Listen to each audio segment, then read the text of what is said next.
For some of those of you that don't know me, I'm going to give you a 90-second update of who I am and where I come from, okay? Born and raised in Albert Lea, Minnesota. Grew up on a dairy farm. That's where I learned a handshake meant something and a man's word meant something. Knew how to work from sun up to sundown. You got to bale hay when the weather is right and the sun's shining. So I think some people still know how to do that, right, Louis? Yeah. I just came off the slaughter. Right. After that, went to serve my country in the Army National Guard.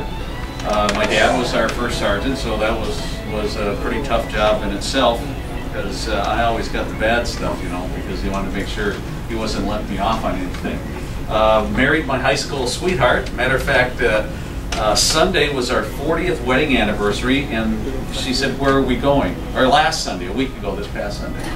40th wedding anniversary, and she said, "Where are you taking me?" And I said, "I'm taking you up to the Bavarian Blast in New Ulm. We're going to go on a parade, and then we're going to have sauerkraut brats, and maybe a beer." So anyway, that's what we did on our wedding anniversary. But I made her a promise that we would take a couple of days off right after the primary election. So then I went into law enforcement on the Morristown and Jackson, Minnesota Police Departments. Then finished my career on the Sheriff's Department in Albert Lea, Minnesota. I neglected to say I have two children, Michelle and Dustin. Michelle has our 3 granddaughters, and our son, who's down in Des Moines, has our 2 grandsons. And they age from 18 months up to 17 years. Let me see, what else? Oh, went to Brown Institute for Broadcasting. I've been in broadcasting pretty much all my life. A little stint in newsprint when I was down in Fort Dodge, Iowa. Learned how to sell a $5,000 full-color glossy page in a magazine that went to 1,800 people. That was the Illinois Truckers magazine. So after that, had my first little stint with politics when I ran for the city council out of Waseca, Minnesota, 2004, and served 4 years.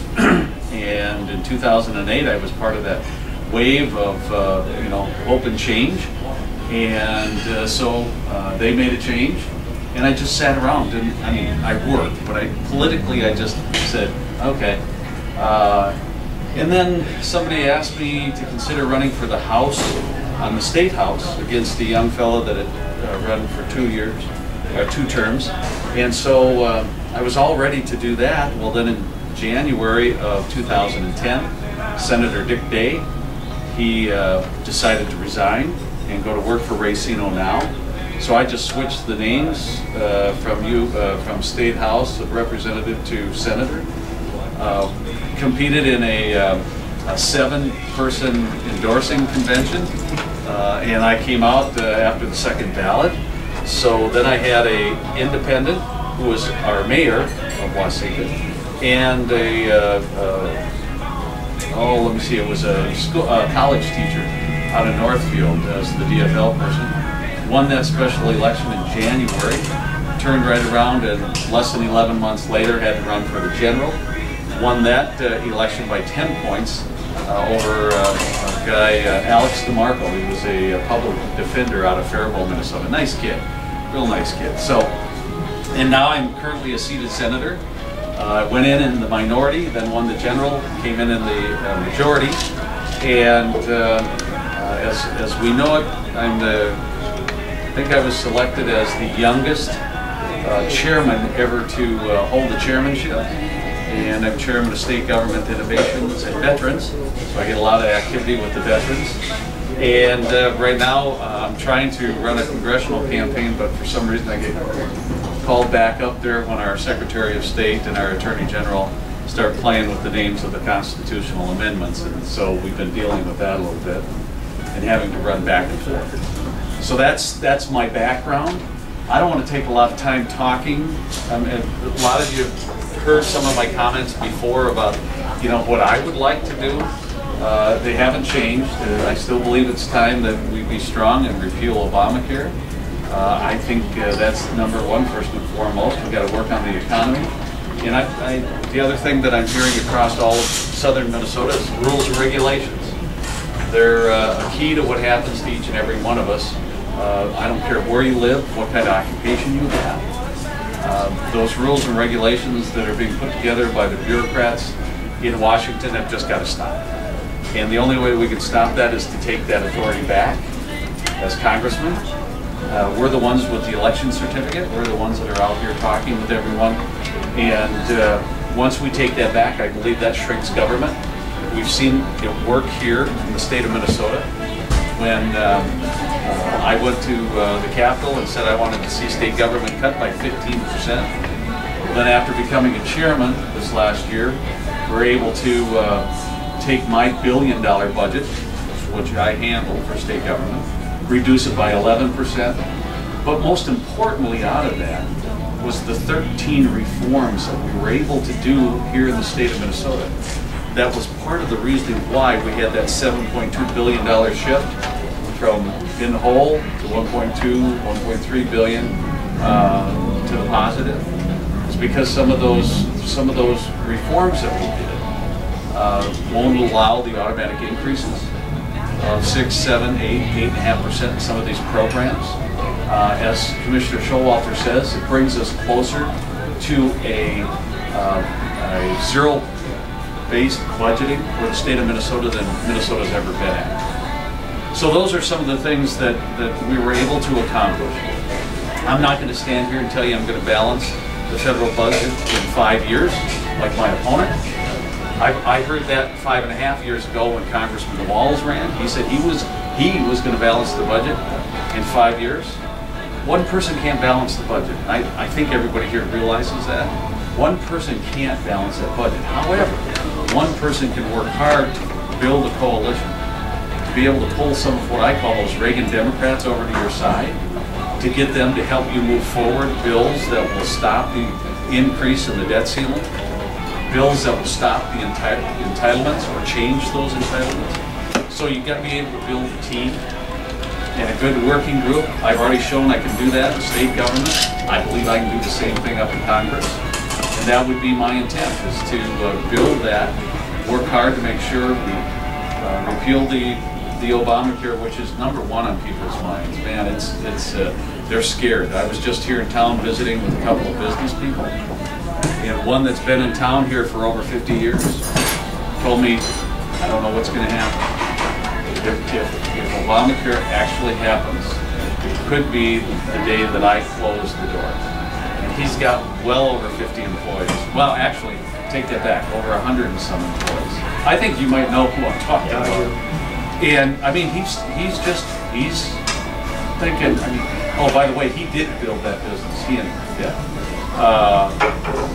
but he's scared. I mean, these small town businesses, they are scared. You know, we have a congressman that I saw the other day on video after it was Obamacare was signed. What was it, around midnight or something? I saw him high-fiving on video. You know,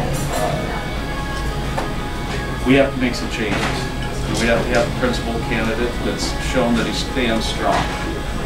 And when some of these unions came after me, I stood strong. The governor started doing some things. I had to stand strong for the veterans. When he tried to take away the honor guard, same way with daycare unionization, stood strong and said, Governor, you can't do that. #1, it's not constitutional, which the courts showed us that was right. So that's all I want to say, because I need to know what you would like to have your next congressman, me, take to Washington. And that's really what it's all about. What your thoughts are, what your concerns are, and then if you have questions for him, I'm more than happy to answer them to the best of my ability. I won't tell you something I don't know. So, Louis. I think we can sit down outside of here and argue ag policy probably for hours. Sure, yeah, we could. And it's concerning. I had somebody ask me where I was on the farm bill, and I said, well, it needs to be debated. Congressman Walz should do exactly what I did. I sent a letter to the leaders, both parties in the House last Friday, and said, debate the farm bill. Get it to the floor. We need one before September 30th. Get it done. Quit kicking the can down the road. And we should have our congressman saying the same thing, but he hasn't said a word. been pretty darn quiet. Well, what I get at, we should be using some free market approaches and self-accounts in order for farmers to take care of themselves without having to have disaster programs and that they can split. The government may kick in for a while, but after it kicks in for so much, but no more. Right. You have your own insurance account, your own indemnity account. If you don't use it, I always said roll it over into retirement at age 65 or 70 someplace, and you get no more of that money. Louis, a lot of people are saying that. A lot of the farmers I'm talking to are saying the same thing. You know, so, but I still think we have to address it. You know, we have to have some kind of surety rather than to say, okay, we're going to think about it over the next year. You know, that's just like business. We need to have a surety so that we can, you know, plan for the future. And the way this is going, how does a farmer plan for the future? You know, if they don't know what's going to happen, it's like the businessman. How does he plan for the future when he doesn't know it? Well, nobody seems to know what Obamacare is really going to do. I mean, the farm program goes through all the other programs in the same gamble. Absolutely. Yes, sir. A couple of comments. One on the budget. How can they balance something they haven't even passed or voted on for how many years now? Well, you have a point there. We do need a balanced budget amendment. The Senate hasn't even. Well, it's been 1,000, almost 1,100 days, I think, since we've had it. I mean, I don't know how they get away with it up there. I mean, we let them get away with it, I guess, because we keep voting these people back in that want to raise the debt ceiling and continue the. I think we're now at $1.4 trillion in deficit spending a year. I mean, they don't do it in their. At least I don't think they do it with their own pocketbook. If they did, they certainly would be in deep trouble. So why do we allow the government to do that? Because we're not electing the right people, and that's what we have to do. And then another one is the daycare union. Yes. My mom does home daycare. Yes. In a small town called Biggest Falls. They don't exactly have the money, a lot of the families she sees, to pay. One of the ideas behind the union was to raise the cost of daycare so they can make more money, but what it would do to people like my mom was she'd be forced to charge a certain amount of money per kid, which would basically shut her down because no one in that town, it'd be cheaper for them to just one of the parents stay at home and then to pay for the daycare. And then that kind of ties into with Obamacare. She's a sole proprietor, has her own business. She doesn't make a whole lot of money. She can't really afford her health insurance.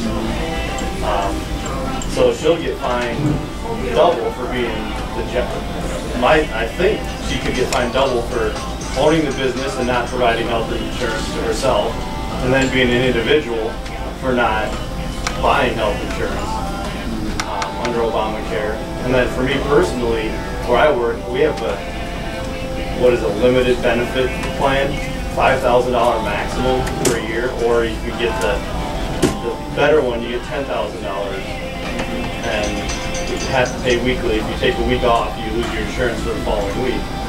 But it's not enough to even pay for anything, and it's not enough to, I don't even think it meets the threshold for Obamacare. So I think I figured if I work 42 hours a week for the whole year, I'll make like 20 grand. So Obamacare would be a 10% tax on me at the end of the year, just because I just can't go out and spend $500 a month on insurance. Well, I know it's a concern to everyone out there. I mean, the one thing that it didn't do when you start looking at all the reports coming back, never adjusted or never took care of the cost of healthcare, and that's really what we're concerned about, the cost of healthcare. And people say, how do you take care of the cost of healthcare? Well, you know, we tried to do tort reforms, and the attorneys just can't stand that. You know, heavens to Betsy, we're taking their money out of their pocket if we do tort reform. But my daughter went to school with a young lad that lives over in La Crescent, and he's an anesthesiologist.